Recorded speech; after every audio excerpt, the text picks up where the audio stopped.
બનાસકાંઠામાં ભૂસ્તર વિભાગનું mega operation Bukoli જમણા પાદર બનાસ નદીમાંથી અનધિકૃત રેતીનું ખનન ઝડપાયું। બનાસકાંઠા જિલ્લામાં ભૂસ્તર વિભાગ દ્વારા એક મોટું ઓપરેશન હાથ ધરવામાં આવ્યું છે। કાંકરેજના બુકોલી જમણા પાદર બનાસ નદીના વિસ્તારમાં ગેરકાયદેસર રીતે રેતીનું ખોદકામ ચાલી રહ્યું હતું। ભૂસ્તર વિભાગની ટીમે રેતીની ચોરી કરતા એક મશીન અને 12 ડમ્પરને જપ્ત કર્યા છે। બનાસકાંઠા જિલ્લાના કાંકરેજ તાલુકાના બુકોલી જમણા પાદર વિસ્તારમાં બનાસ નદીમાં અનધિકૃત રીતે રેતીનું ખનન ચાલતું હોવાની રજૂઆત કરી હતી, જેના પગલે બનાસકાંઠા ભૂસ્તર વિભાગની ટીમે બુધવારે વહેલી સવારે ઉચિંતી રેડ કરતા બનાસ નદી વિસ્તારમાં બિનઅધિકૃત રેતીનું ખનન થતું હોવાની એક હિટાચી મશીન તેમજ 12 ડમ્પરો જપ્ત કરવામાં આવ્યા હતા। જપ્ત કરાયેલ મુદ્દામાલની કિંમત અંદાજે 4.5 કરોડ રૂપિયાથી વધુ હોવાનું અનુમાન છે। ભૂસ્તર વિભાગની ટીમે ખોદકામ કરેલ જગ્યાની માપણી પણ કરી છે અને આ ગેરકાયદેસર પ્રવૃત્તિમાં સંડોવાયેલા લોકો પાસેથી દંડ વસૂલવાની કાર્યવાહી પણ કરવામાં આવશે।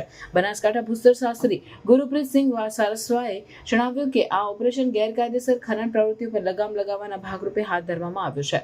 ભૂસ્તર વિભાગે ગેરકાયદેસર ખનન પ્રવૃત્તિઓમાં સંડોવાયેલા લોકો સામે કડક કાર્યવાહી કરવાનો સંકલ્પ વ્યક્ત કર્યો છે। ત્યારે કાંકરેજ વિસ્તારના તમામ ભૂમાફિયાઓમાં ભારે ફફડાટ ફેલાયો છે। ત્યારે વારંવાર બનાસ નદીમાં ભૂમાફિયાઓ દ્વારા રેતી ખનન થતું ક્યારે અટકશે? રોજબરોજ બિનઅધિકૃત રીતે રેત ભરેલા ડમ્પરો ઝડપાયા છે।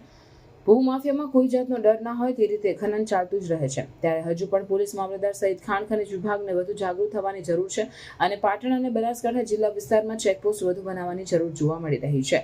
તેમજ લીઝની અંદર પણ વધુ તપાસ કરી જે ભૂમાફિયાઓ દ્વારા રેત ભરવામાં આવે છે ત્યાં પણ ઉચ્ચ અધિકારીઓએ તપાસ કરવી જોઈએ અને માપણી કરી કાયદેસર રીતે રેત ભરવા દેવી જોઈએ। જે નિયમો બહાર રેત ભરે છે તેમના ઉપર કાયદેસરની કાર્યવાહી કરવી જોઈએ। Story Chehar C Vaghela.